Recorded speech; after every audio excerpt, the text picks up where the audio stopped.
दोस्तों, पृथ्वी ना सिर्फ हमारे ब्रह्मांड का बल्कि इस सौर मंडल का केवल ऐसा ग्रह है जहां जीवन संभव हो सकता है। यूं तो पृथ्वी की संरचना लगभग 450 करोड़ साल पहले हुई थी, लेकिन इसका अंत कब होगा, कैसे होगा, क्यों होगा, इसके बारे में कोई भी सही से आज तक कुछ नहीं बता पाया है। नमस्कार दोस्तों, आज की इस वीडियो में आपका स्वागत है। आज हम बात करने वाले हैं ऐसी थ्योरीज की जो कि हमें बताएंगे कि पृथ्वी पर जीवन का अंत कैसे हो सकता है। ये थ्योरी 100% सच तो नहीं है फिर भी, लेकिन इस वीडियो के माध्यम से हम ये जान पाएंगे कि पृथ्वी पर जीवन का अंत कैसे होगा। तो आज की इस वीडियो को शुरू करते हैं और जानते हैं ऐसे तथ्यों के बारे में जो हमें बताएंगे कि पृथ्वी पर जीवन का अंत किस तरह से होगा। नंबर 1, पहले हम जानेंगे उपग्रह यानी कि एस्टेरॉइड। पहले हम जानेंगे कि उपग्रह क्या होते हैं और ये ब्रह्मांड में कहां पर हैं। उपग्रह यानी एस्टेरॉइड वो पत्थर है जो कि ब्रह्मांड में घूम रहे हैं और जो कि हमारे सौरमंडल के ग्रह की भांति सूर्य की परिक्रमा भी करते हैं। वैसे तो ये पूरे ब्रह्मांड पर हैं दोस्तों। हमारे सौरमंडल में ये मंगल और बृहस्पति के बीच में एस्टेरॉइड बेल्ट में पाए जाते हैं और जिसमें करोड़ों एस्टेरॉइड हैं जो सूर्य की परिक्रमा कर रहे हैं। ऐसा ही एक एस्टेरॉइड एपोफिस जो कि माना जा रहा था कि धरती से 2036 में टकराएगा और जो कि 300 मीटर चौड़ा था। यूं तो इसका आकार काफी छोटा था, पर अगर ये पृथ्वी से टकराता तो इतनी ऊर्जा पैदा होती जो कि एटम बम से लगभग 1 लाख गुना ज्यादा होती और जो धरती पर जीवन को काफी अरसों तक नष्ट करने के लिए काफी था। पर हमारे वैज्ञानिकों के अनुमान उसके समय को लेकर गलत निकला और वो एस्टेरॉइड 2013 में पृथ्वी के पास से बिना टकराए निकल गया।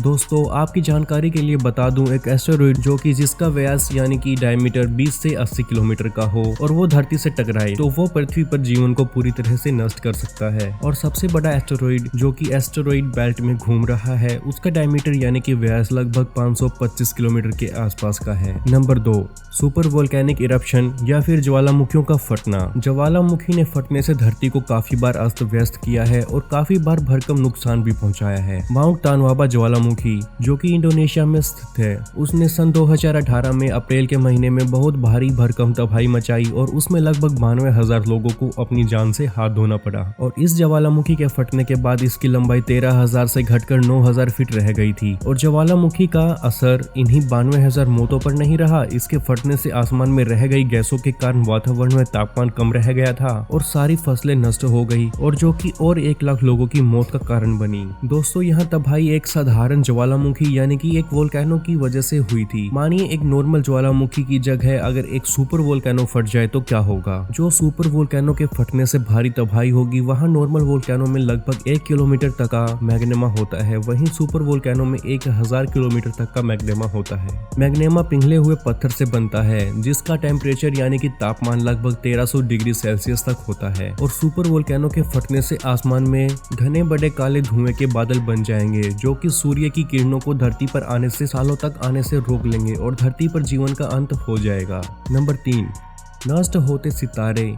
यूं तो रात को टिमटिमाते हुए सितारे बहुत सुंदर लगते हैं, पर ये भी धरती पर जीवन को नष्ट करने का कारण बन सकते हैं। जब 2 नष्ट होते हुए सितारे आपस में मिलने लगते हैं तो वो गामा किरणों को एक सुपरनोवा बनाते हैं जो कि इतने शक्तिशाली और चमकदार होते हैं जो कि हमारी धरती को कुछ ही समय में नष्ट कर सकती है। और धरती ही नहीं, वो अपने आने वाले दायरे को चंद सेकंडों में ही नष्ट कर देती है। वैसे ब्रह्मांड में ये प्रक्रिया होती रहती है, पर यह प्रक्रिया धरती से बहुत दूर होती है, इसलिए हमारी धरती और सौरमंडल पर उसका प्रभाव नहीं पड़ता। ऐसे कोई भी 2 नष्ट होते सितारों के मिलने से इतनी गामा किरणें निकलती हैं जिनकी ऊर्जा हमारे सूर्य से लगभग 1 करोड़ गुना ज्यादा होती है। और अगर ये प्रक्रिया धरती से 1000 प्रकाश वर्ष की दूरी पर हो तो धरती इसकी रोशनी से एक पल में भून जाएगी और पृथ्वी पर जीवन के साथ साथ खुद पृथ्वी भी नष्ट हो जाएगी। 1 प्रकाश वर्ष का मतलब या लाइट ईयर का मतलब ये होता है कि जितनी दूरी प्रकाश या लाइट 1 साल में पूरी करता है उसे प्रकाश वर्ष यानी लाइट ईयर कहते हैं। Number 4, big crunch theory. जैसा कि हम सब जानते हैं, हमारा ब्रह्मांड लगभग फैलता ही जा रहा है और ये फैलना कब बंद होगा इसका अंदाजा किसी को नहीं है। पर हम बिग क्रंच थ्योरी के साथ चलें तो इस थ्योरी का मानना यह है कि एक समय ऐसा आएगा जब ब्रह्मांड का फैलना बंद हो जाएगा और उस बिंदु पर गुरुत्वाकर्षण की वजह से पूरा ब्रह्मांड सिकुड़ने लगेगा और सिकुड़ते सिकुड़ते वो एक बिंदु में समा जाएगा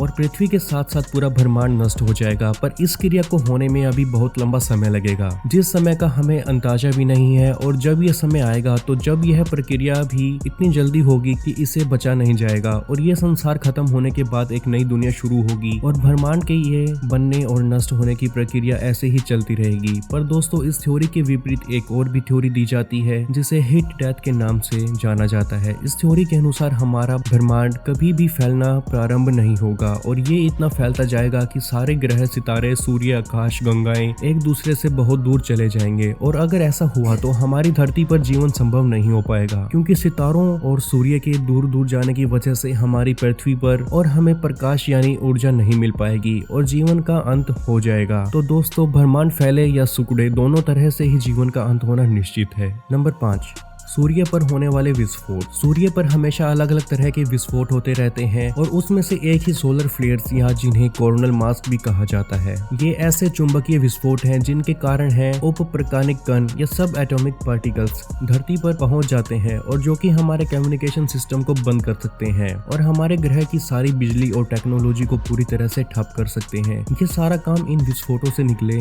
उपप्रकानिक कण या एटॉमिक पार्टिकल्स करते हैं, जो कि सूर्य से निकलकर पृथ्वी की ओर 64 लाख प्रति घंटे की रफ्तार से आते हैं। यूं तो ये हमेशा सूर्य से निकलते रहते हैं, पर हमारी धरती को चुंबकीय क्षेत्र इन सब से बचाते हुए आया है। पर अगर कोई सोलर फ्लेयर्स ज्यादा शक्ति का हुआ तो वह पृथ्वी पर भारी तबाही मचा सकता है। वह हमारे पूरे कम्युनिकेशन सिस्टम को बंद कर सकता है और हमारी पूरी टेक्नोलॉजी को ठप कर सकता है, और जिसकी वजह से हमारे ग्रह पर पूरी तरह से अंधेरा छा जाएगा और हमारा ग्रह धीरे धीरे मौत की आकाशों में अग्रसर होता जाएगा। इन विस्फोटों से निकलने वाली आवाज जो कि रिकॉर्ड की गई है वो कुछ ऐसी है।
तो दोस्तों ये थी 5 थ्योरीज जो कि हमें बताती हैं कि धरती पर जीवन का अंत किस तरह से हो सकता है। आपको इनमें से सबसे हैरान कर देने वाली कौन सी लगी मुझे नीचे कमेंट सेक्शन में जरूर बताइएगा, और इस वीडियो का पार्ट 2 चाहिए हो तो कमेंट्स में पार्ट 2 जरूर लिखें।